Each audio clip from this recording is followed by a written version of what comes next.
Hello everyone, it's Anastasha Grace from anastashagrace.com, and in my work I deal a lot with men and women and issues between men and women and relationship issues. So I have started this series of videos talking and having conversations with men because I have found that as us women, we often really know very little about men and how to interact with them and how to build beautiful, healthy relationships and bring out the best in men. And I'm guilty of that. I have spent majority of my life really simply focusing on myself and not understanding why I'm having clashes or not really healthy relationships with men around me. So today I have a very interesting guest, Brendan Lee. He is a founder of Sensual Living. It's a teaching association around conscious sexuality, and Brendan has spent many years in teaching conscious sexuality, and also spent many years on himself and his own improvement and self-development and inner work. So it's very interesting to speak to people who's done so much in their lives. Welcome, Brendan. Thank you. Thank you for being here. And well, my first question would be, what is great about being a man? Well, that's an interesting question. What is great about being a man?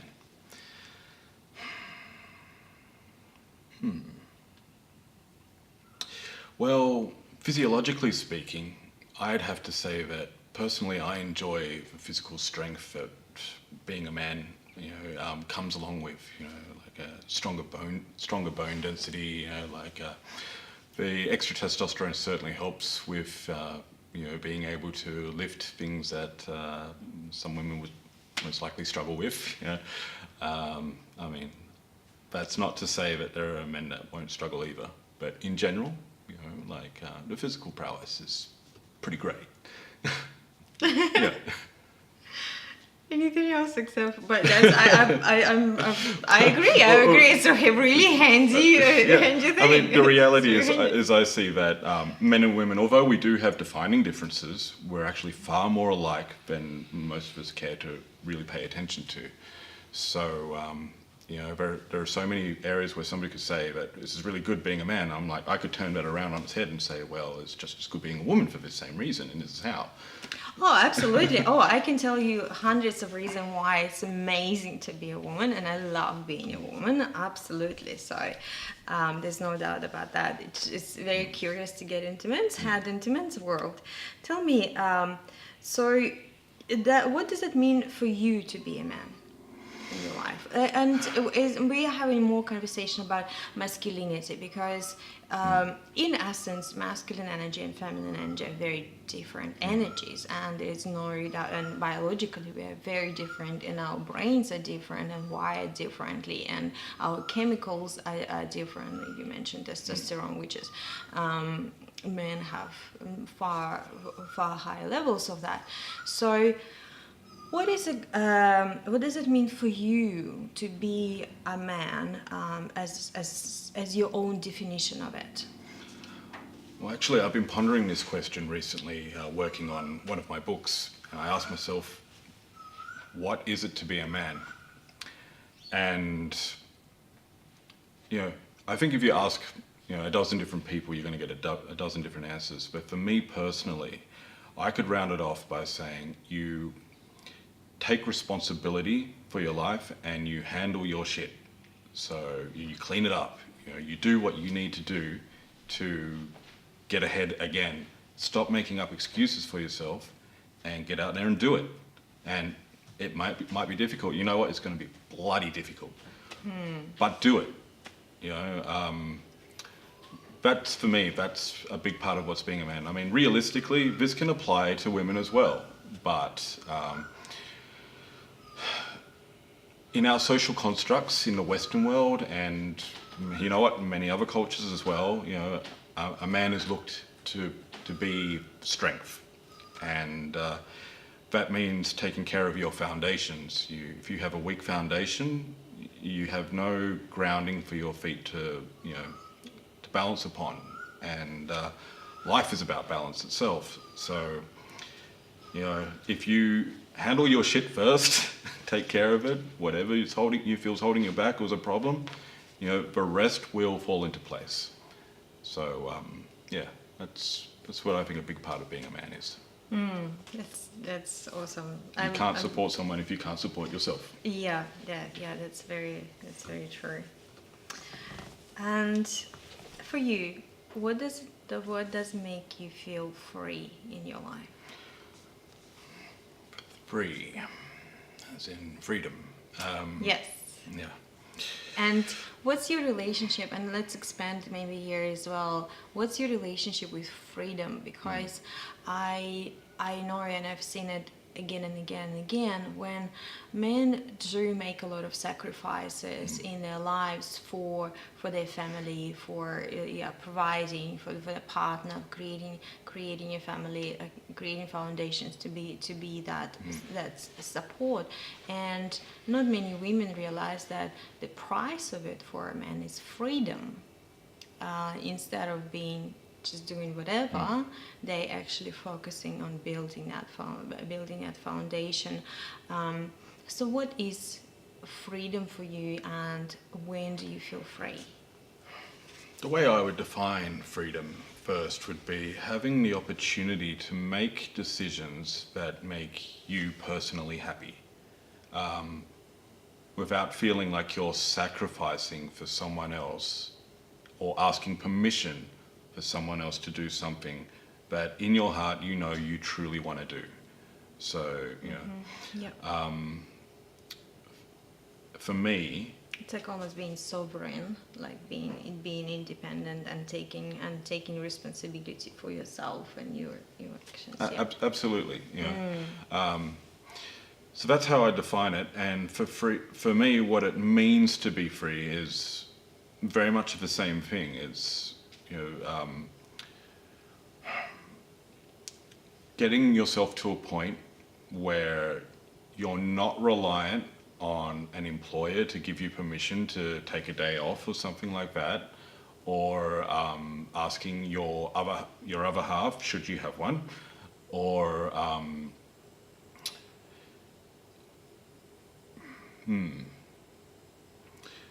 yeah, I just realised I was talking about someone else rather than me again, although it does apply to me. So I'm going to reword that to, you know, freedom to me is not having to ask an employer to have a day off to go where I want to go, nor a partner or anything. You know, I have no problem with having, you know, open discourse with a partner about something, but I'm not seeking permission. That's what I feel like it is for me to be free, to have the sovereignty to make the choice that I want to make. You know, if you like it, fantastic. If you don't, that's okay. You know, you may not like it, but I'm making my choice as a free man. And how important is it for you to be a free man? Incredibly important. I would say as important as it is to breathe, although freedom can be a construct even in itself. It's the way you look at it. Because again, we do have this unhealthy, well, I'm not gonna call it unhealthy, but there are paradigms of relationships out there where one partner would expect another partner to do what I want and just be on the same page, or we're gonna be doing together, or it's just kind of a lot of resentment and upset around, how come you doing this? You gotta do what I want, or we gotta do this together. So you bringing up that freedom and importance of freedom for a man, I think it's really beautiful point. And finding from there on, finding agreement in your partnership, in your relationships, of how it's gonna work, that both have freedom and both have do what they want to do.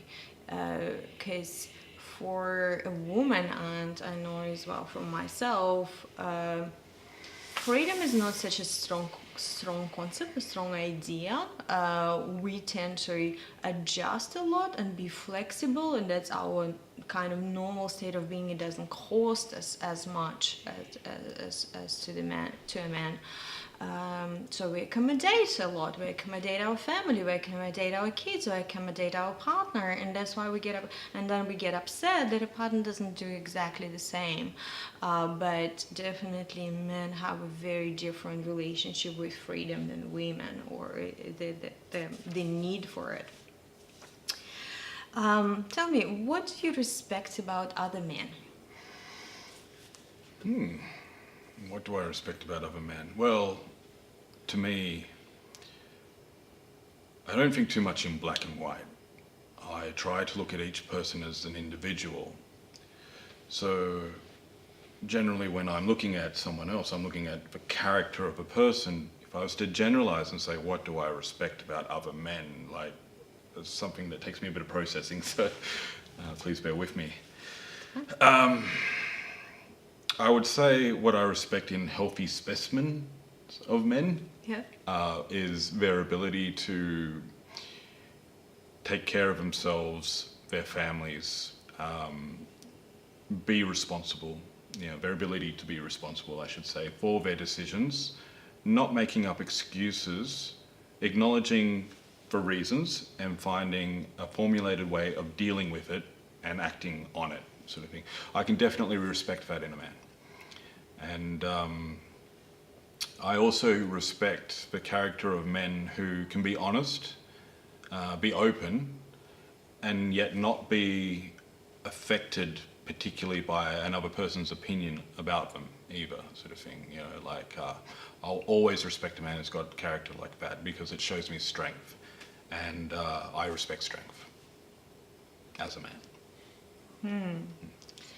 And what for you is honorable man? How would you define or describe an honorable man? That's another good one. I put honorability in a very similar boat as accountability. So if I can see that a person is behaving in a way that I would see they're being accountable, and making steps to correct a problem or a situation in their life rather than allowing excuses to continuously come up and be like a dog chasing its own tail, I would see that as honourable if they don't allow that to happen with themselves, or they see that it has been a pattern and they choose to change it and stick with that. I would see that as honourable. So it's about being accountable to yourself and others, and be integral as well. I put all that in the same boat. Great, amazing.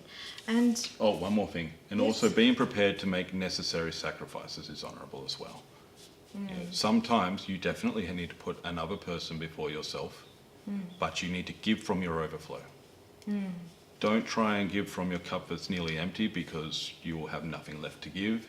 And then it's the same as what I said about not having a strong support or a strong foundation. The ground that you walk on, metaphorically speaking, would be your support or your foundation. Meaning the way you live your life from the ground up.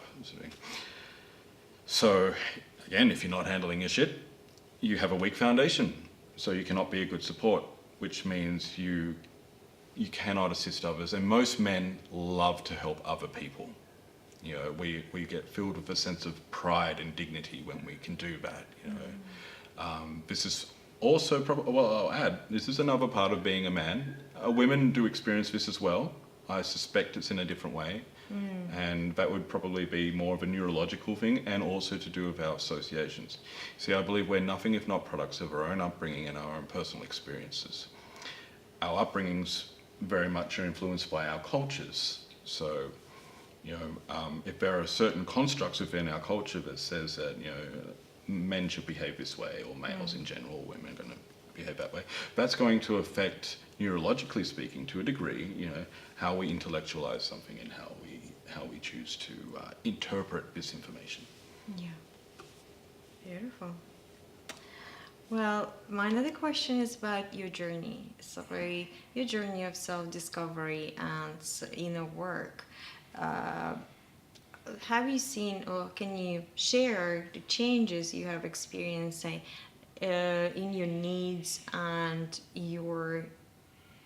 yourself as a man in your 20s, in your 30s, and how did your inner work, like in men's group and in your own trainings and teachings, how did that change you?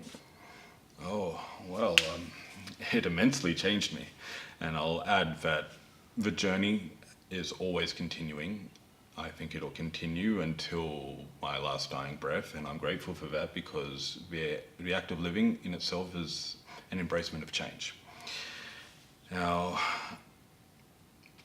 I could give you some key areas, which I'm sure you're interested in areas where I had changed. So sometimes we need to make great mistakes in life to really grow from them.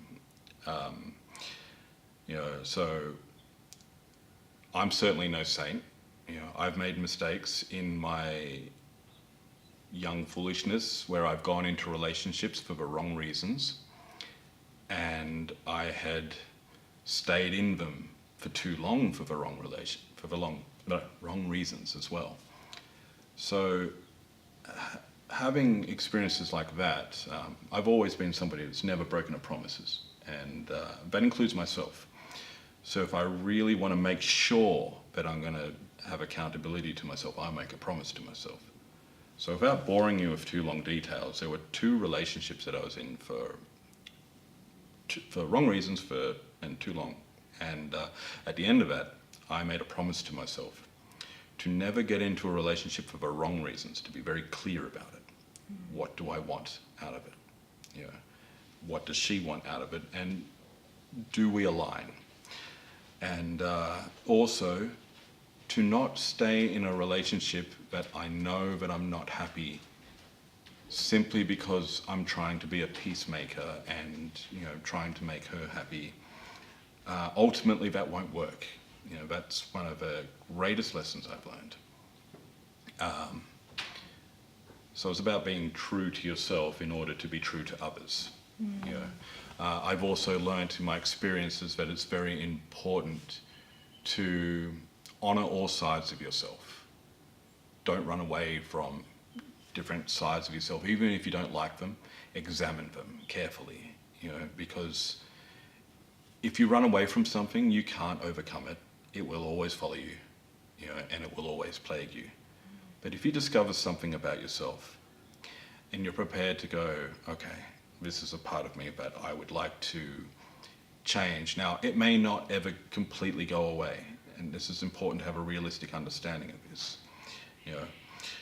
But what you can do is you can change your actions. Like we all have feelings, we're all human beings. We cannot choose our feelings, this is part of being human, but we can choose our decisions, we can choose our thoughts. What thoughts we choose to cultivate is what I mean by that. When you can learn to have a sense of self-mastery of your own decisions, no matter what feelings are coming up for you, I would say you're on the path of being a self-actualized person and good human being. So those are lessons that I've certainly learned. I mean, there are so many, it's hard to know what to choose from, but those I say would be the key things. Oh, and just recently, for me, it's stop trying to control everything. Still have a direction, but make sure that you're pliable enough. Be able to go, okay, you know what, this might not be the best thing that I could have imagined, how I want it to turn out. But at the end of the day, it can still help me towards my goal. So, allowing yourself to have that flexibility where you're not taken completely off your road to where you want to be in life, but accepting that it may take a bit longer, that's okay. So that's That's a big lesson. I'm sure for everyone. We've all been there where you just really want to control. Patience. It's the biggest thing. Patience is sometimes I think like this whole life is pretty much lesson in patience. The only reason for reincarnation for us is to see how patient we can be. The great test of patience. Yeah, exactly. There's no any. I'm actually very suspicious that that's actually the purpose of life and the purpose of our reincarnation. Because I've been asking these questions forever and ever. I'm also past life regressionist and soul regression therapist. So I dig a lot into afterlife and. See a lot of past lives people lived through. I have some interesting theories about that myself, and I'd be happy to share with you at another time. Yeah, that's another amazing conversation, I'm sure. What accomplishments are you most proud of?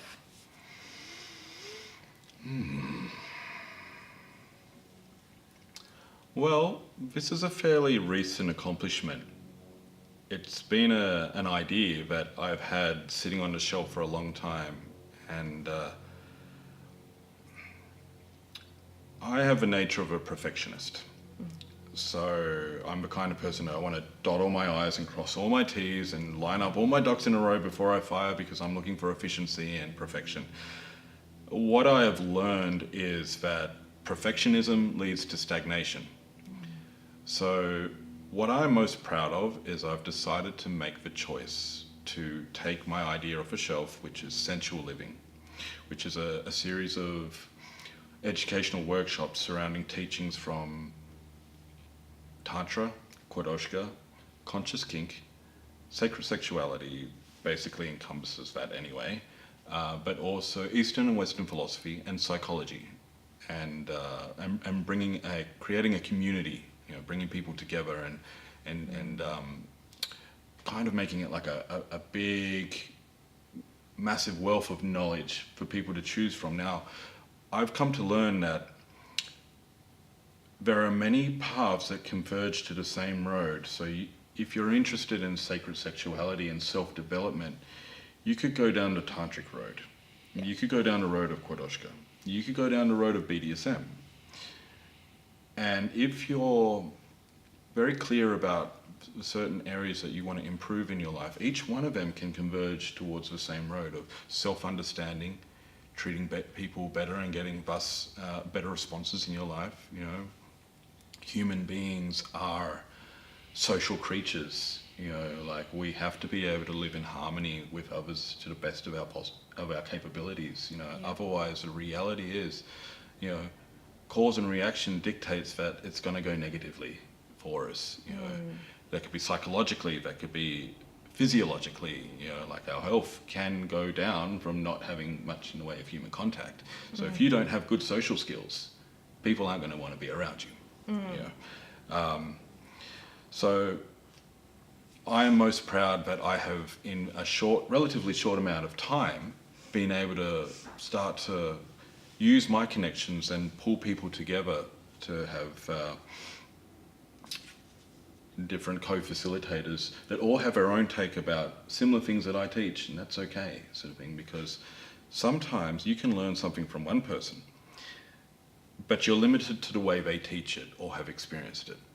Then you could learn the same kind of lesson from a different teacher, and they'll help you fill in the blanks. Or perhaps you resonate with their energy a bit more, their communication style a bit more. So suddenly it's just like, like you just take it in more. So I'm proud that I've managed to put this together, and it's still in its infancy, but I know where it's going to go, and I'm proud that I'm living my truth. Living the truth. And when you're on your path, that's actually really incredible. Yeah. When you know what your path is, You'll be surprised how much you're prepared to sacrifice what you need to in order to make it happen and make adjustments. And those sacrifices and adjustments are suddenly worth it. It's no longer a fear of losing your freedom. You're doing what you need to do to secure your freedom for the long run. Yeah. Yeah. Beautiful. Well, let's go back to the chatting about men and the qualities of men. So, what do you think, what's in your opinion, what are distinct qualities of men, or male or masculine? What would be distinctive that you would find, okay, this is a male trait? A distinctive male quality sort of thing would be, all right. Again, there are many things that there is a convergence, there are anomalies. So I'm going to go with what I'd say will be the norms, or the averages, rather than the absolute. I mean, for example, male pattern baldness, can show up in women too. Rarely, but it can happen. So distinctive patterns or qualities that men have, apart from the physiological, would be, there are a lot of men that tend to have more of a sense of, I'm not sure how to best word this, but self-assurity, assureness about themselves, sort of thing, Aren't you lucky?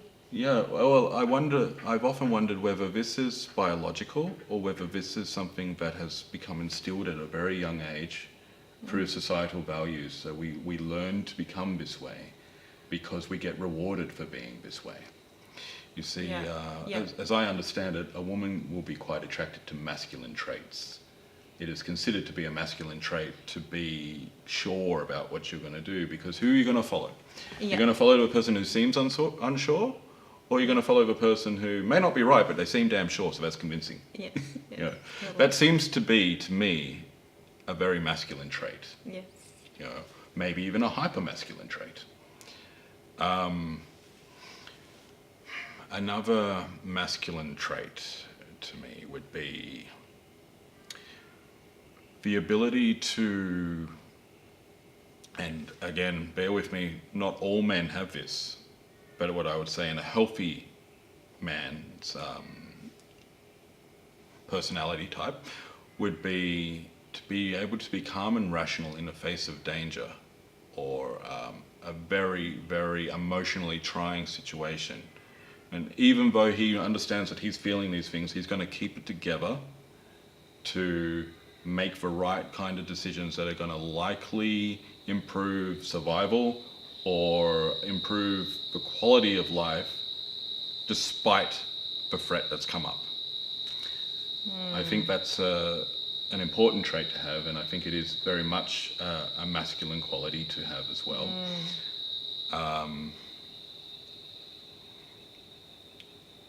Again, there are many, but I'm just going to go with what's coming up for me. Yeah, well, I completely agree with self-assurance, and in my research of masculine and feminine, and even books by Ellen Fisher, a male brain, female brain. So it is, actually it is engraved in us. That's a difference between feminine energy and masculine energy. A masculine is more like direct and straight and has this sense of self. It's kind of more fixed. Wouldn't we say fixed? More stable, like, well, how the way penis is basically. So the way and female energy is more changing, moving, soft, expanding, birth giving. So that's it difference between masculine and feminine energy, and of course that assurance and sense of self is very, very attractive. And interestingly enough, in female, and I've seen it again, in women, we come to the sense of self-assurance and self-understanding and so our center somewhere after the age of 35. And you can notice that with younger females that are more oriented on the outside world and what shapes them, and then speak to a woman of 35, 40 years of age, and it's a completely different level of maturity, where all of a sudden she is stepped into her queen or wise woman archetype, and boom, everything changes. She's very aligned to herself, to her needs, to what she needs, what she wants, and at the same time not losing, of course, the sense of what people around her need as well. But that becomes really the connection to self becomes much stronger. So that's incredibly beautiful to see. What, in your opinion, we as women, as a feminine, how can we relate better to men, so we can bring out the best, and then we can end this battle of the sexes and actually start living in this beautiful synergy and a dance of masculine and feminine supporting each other, and bringing the beauty out of each other, rather than like emasculating, crushing, hurting. A lot of men that I work with, and you might be familiar with that, how carry the wounding of insignificant and not good enough, stemming from the childhood, not having a healthy role model of a masculine, being brought up by a woman who hasn't been taught how to relate to masculine in a healthy way, in the right way, supporting him in his in him being a man. And as you said correctly, freedom is one, sovereignty is another one. Respecting, hearing a man, seeing a man, respect is number one. Is always number one. So there is a lot of mixed up happening just because we do not understand how we can communicate with each other, so we bring out the best. So in your personal journey and your opinion, and having those relationships and you staying in them, as you said, for far too long, because that pleaser kicks in, and just this need to please the feminine rather than being aligned with yourself. How would you like to be supported and being communicated with, and how can we as women do that right way? Okay, so there seemed like there were a few questions within that. So I'm going to try to answer as best as I can. Absolutely, thank you. All right. So, and I also wanted to quickly jump back and elaborate a little bit more on what you were saying in terms of the age of 35. Yeah. There's actually a change that happens in men as well in this stage. Beautiful. At age 35. I want to hear about that. Right, so at age 35, men start to develop the ability to be less controlled by the brain down here, yes, and more controlled by the brain up here. Okay. You know, and part okay, of ladies, it, 35. Part of it is a physiological difference that is going on in both men and women, Yep. where the testosterone level will start to drop more so in men at this stage, and testosterone levels also increase a little bit more in women as well. That explains a lot. So that's why the sex drive also starts to increase more from 30s as well. Sort of thing, you know. For men, it reduces a bit, and that's how we start to find our equilibrium on both sides of the fence. So there is hope. Yes, yeah. But it still comes down to the individual personalities as well. Yes, That's behind absolutely. the steering wheel. It's Absolutely. the brain. Okay. So, going back to some of those questions that you just mentioned. All right, so I think what would be very helpful, and I'm going to use this as a male and female kind of way of helping each other. So for the female side, if women stop viewing their male counterpart as as a necessity, as a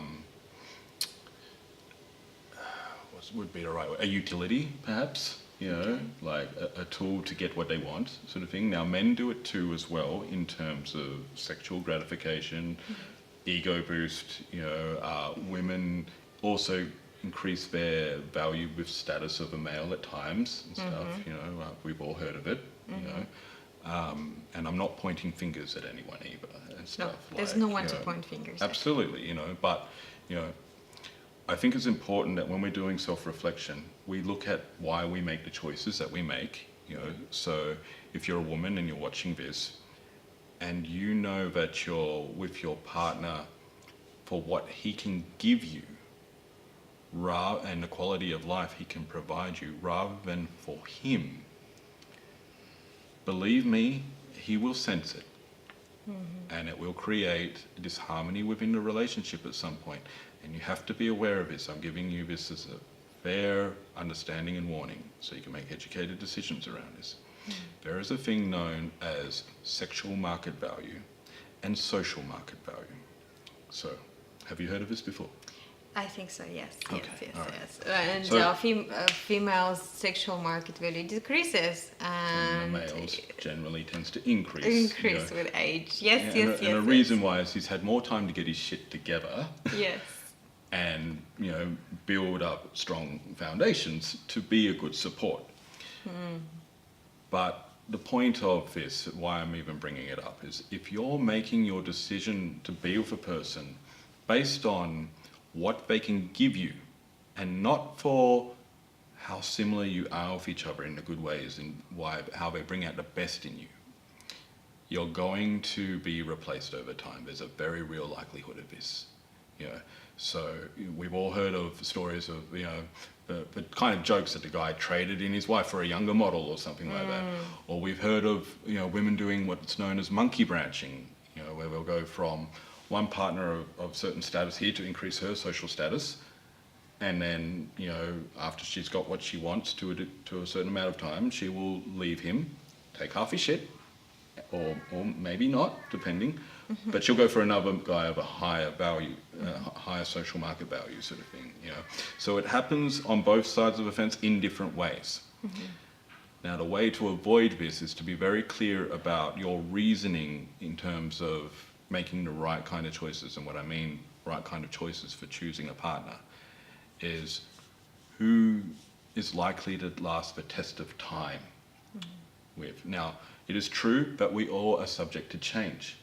So you can still make a good choice in that moment where it seems very much like you guys are in the right direction, you're heading the same direction together. Life does throw curveballs, you know, so everything that I say, you know, like, is subject to change with unique circumstances. So what I'm giving you is a recipe for a higher chance of success rather than flying completely blind. But it is never a guarantee, nothing is. Yeah. So it's important to understand who you are as a person, and know what really makes you happy as a person, like what qualities a partner needs to have in order to bring out your best, your inner goddess. You know, I'm not saying that he's responsible for it. Actually, you're responsible for how you decide to behave under any circumstance. But we do have resonance with different people. There are different personality types that do better with other personality types. There are different vibrational frequencies that people generally have that you either resonate well with or you don't. So if you're with somebody that you're resonating well with, and it looks very much like you're both heading in the right direction because you have the same values and you're both wanting to achieve the same things, and don't be afraid to discuss any of this, especially early. There are a lot of women that I know that are afraid to be honest with what their actual values are, and it's generally because there is an agenda going on. It might be subconsciously, but they're afraid of being rejected. But I tell you this, better to be rejected by the wrong man than to be in a relationship with the wrong man. You know, if you can find the right kind of man for you, presuming that you're straight, you know, then you're going to know your heart, your mind, and your body are all going to be in sync, in unison, and say, this is the kind of man that I can spend my life with. You know. But if you look at it only as more of a utility, then you will become a utility yourself. And it's also going to create bad karma in your life. You know, and karma's a bitch. It comes up in so many interesting ways. You know. Comes back. Yeah, you know, so yeah, that's the advice I can give on that. Yeah, that's interesting. Say you have chosen, and there's like thousands of examples where people go into relationship with open hearts and real true desire, and I'm sure when you started your relationships as well, it was like, yes, I want to go in it with open heart and connect with this person and be in a good way, and then something happens. So what is completely unacceptable for you in when it's coming from a woman in communication or in her actions that is completely big no and a deal breaker? Okay, that's a fairly easy one. She's showing up in a relationship as a child and not as a responsible adult herself. That is a deal breaker for me. Because at the end of the day, I'm not interested in fathering more than my own children or children I choose to take on board. You know, I want a partner, not a child. So, so for me, that is the deal breaker. But if and children have a way of, or people who behave like children when they're not especially, have a way of using manipulation to get what they want. And for me, that shit doesn't fly. I will not accept it. And it is absolutely a red flag that I'll pay attention to, and I'll address the matter. Of course, I'll give them an opportunity to reflect on their own things. Sometimes it's coming from a subconscious place. So we'll go into it a bit deeper. You know, look at evaluating, well, how can we change this? You know, does she want to? You know. But if this is her very nature, and you know, did a pretty good job of hiding it to begin with, but truth always will out. You know, yeah, I'm walking.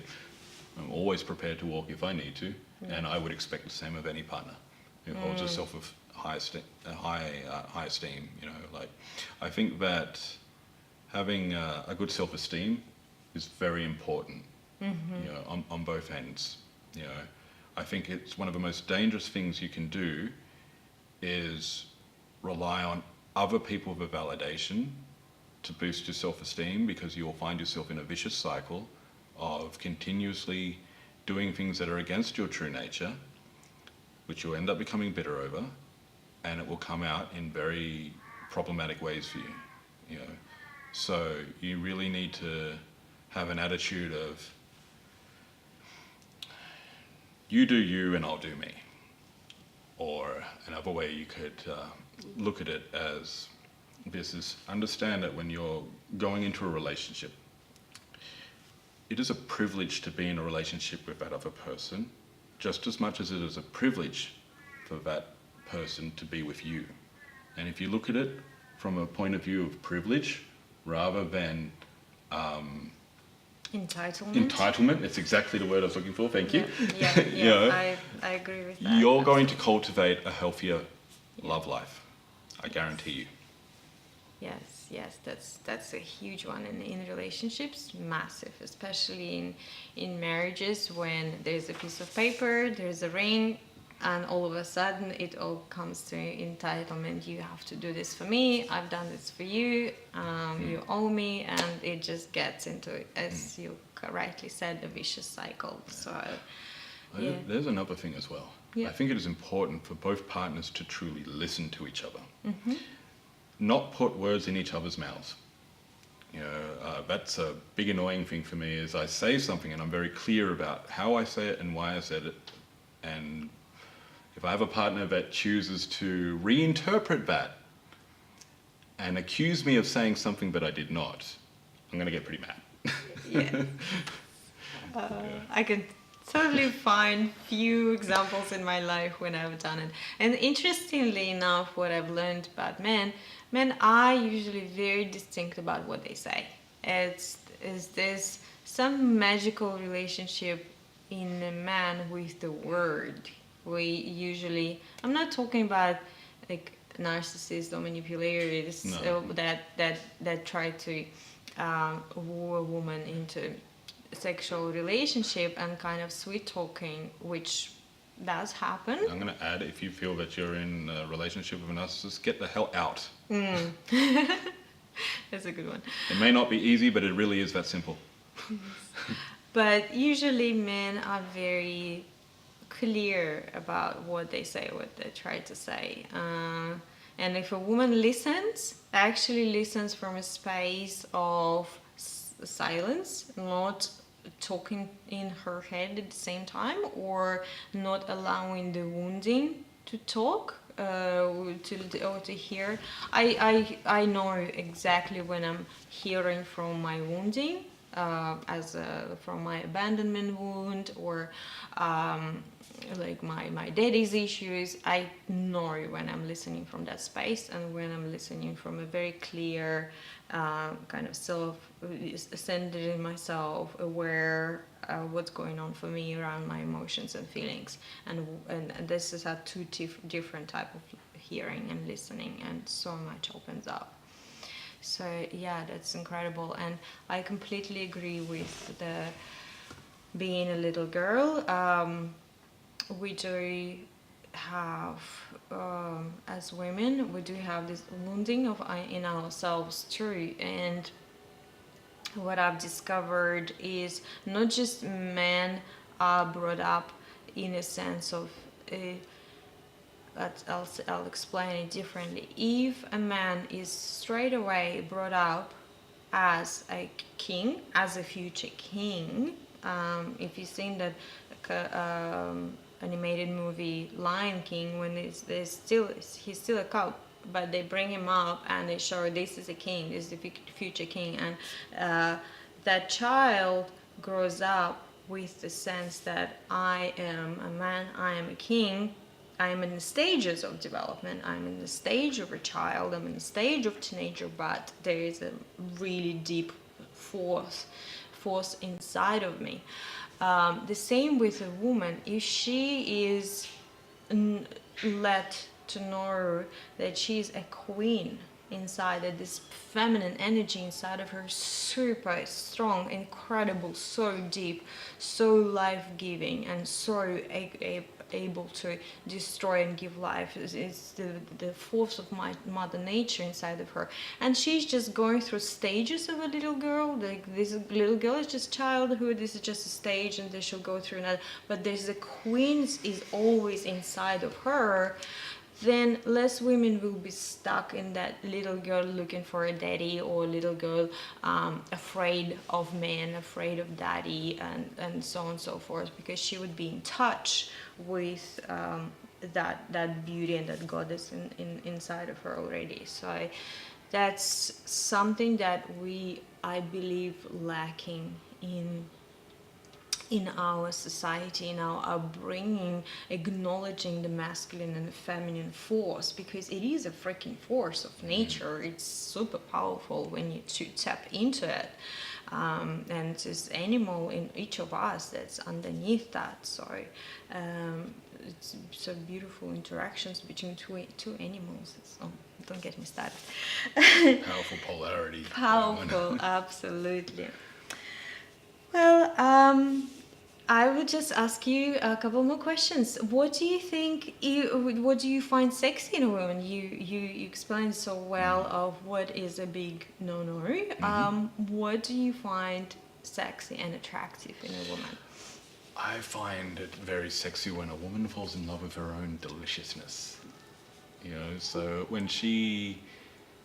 whether she's got bountiful curves or slender curves, you know, if she can own it, I will find it sexy, sort of thing, because that's all to do with personality.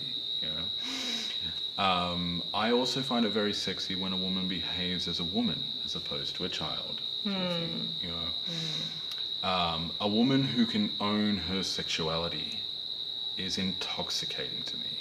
You know, personally, and this is not for every guy, but if a woman has a kind of feminine, feline kind of nature to her, like that, it just increases her sex appeal to me so much more.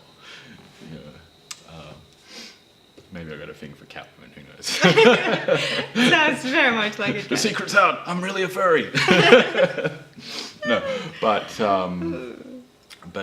you know, like if a woman approaches a man with the attitude of coming across as being an enchantress, she has a very high chance of enchanting that man.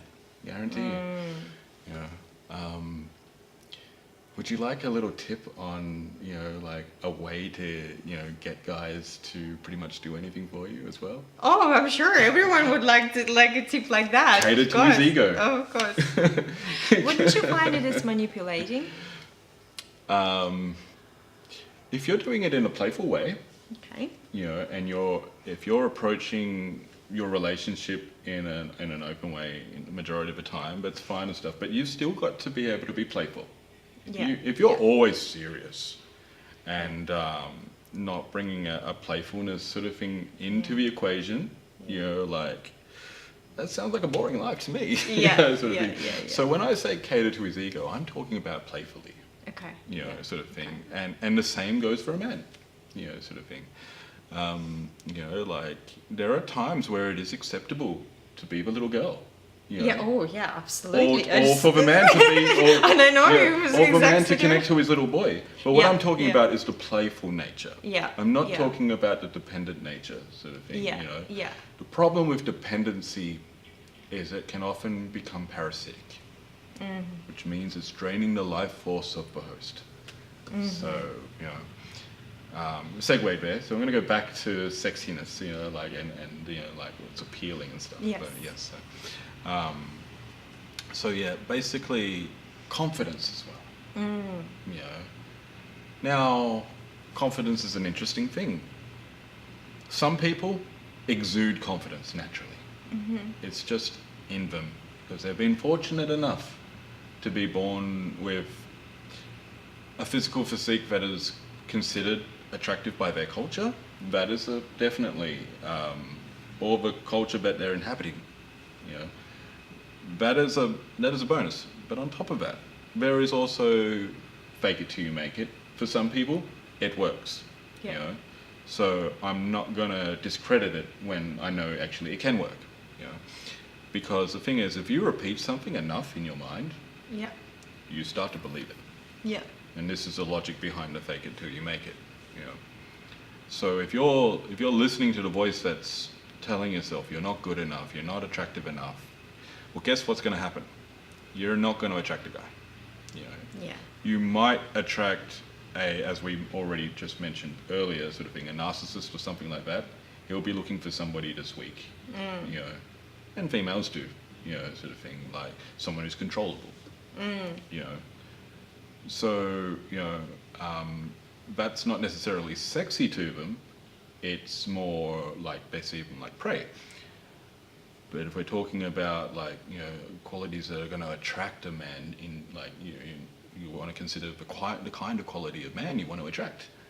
So you know, another attractive thing is also strength as well. Can be sort of thing, like, you know, as I mentioned, I admire it. There are a lot of people that do. So for me, what I look for is an equal. Yeah. You know, equal partnership. Now we may have our own individual roles to play, where physiologically, you know, or even skill-wise, one of us may be better suited to this task or that or whatever. That's fine. You'll find your balance. You know, experiment, be playful with it. But you know, being able to balance out having a playful childlike nature at times, but also being a responsible adult and being completely embodied in, like, just ooze your own sex appeal. You know, whatever that looks like to you, you're going to attract guys, definitely. Okay. I hope you remember that. That's beautiful. Thank you so much for for this conversation. It's always interesting to get to know men, to get into their heads. If there's any last messages that you would like to share before we go, for men or for women, it's not necessarily just for women. I don't have anything specific off the top of my head, but may I share that I have a YouTube channel? Yeah, Okay, absolutely. yeah. So I've set up a YouTube channel called Sensual Living. Now there's another one called that as well. If it's got a lot of transvestites, that's not my one. You're looking for one with a red logo with a black silhouette of a male and a female cuddled together. And I am open for any questions that you have. If you communicate in the comments, I'm happy to create videos to answer questions if you like how I talk about things. Conscious sexuality. Around conscious sexuality, about love and relationships. Right. And if something is maybe indirectly related to any of that, feel free to ask the questions. I might just give you a straight answer, or I may create a video in response to your question. Yeah, beautiful. Thank you so much. And that'll be free, so why not? Awesome. Thank you. Thanks for that, this offer and sharing. And thank you for being here. And thank you for your hospitality, and thank you for asking me to have this interview. I'm honoured. My pleasure. Thanks. Okay. Thank you, Dan.